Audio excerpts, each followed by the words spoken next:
शहरातल्या पोरीसोबत नेमकं आज असं का घडतंय?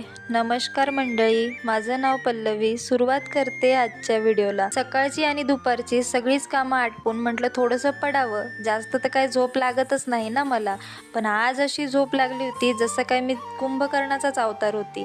मैत्रिणीने येऊन उठवलं, अगं उठ, आता किती वेळ झोपणार आहेस? म्हटलं बरं बाई, चल आता आवरते मी आणि तुझ्यासोबत चहा वगैरे घेते. मग ती म्हटली लवकर लवकर फ्रेश हो, आपण थोडं बाहेर जाऊन येऊया. फ्रेश व्हायला गेली, पण गडबड घोटाळा करणार नाही ती पल्लवी कसली. पूर्ण दिवसामध्ये ती एकदा तरी गडबड गोंधळ घालणार म्हणजे घालणार.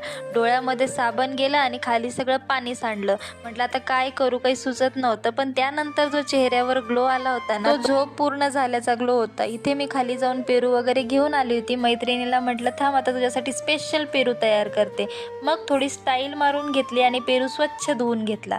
मग कटिंग जरा स्टाईलमध्येच व्हायला हवी म्हणून कॅमेरा पेरूवर फोकस केला.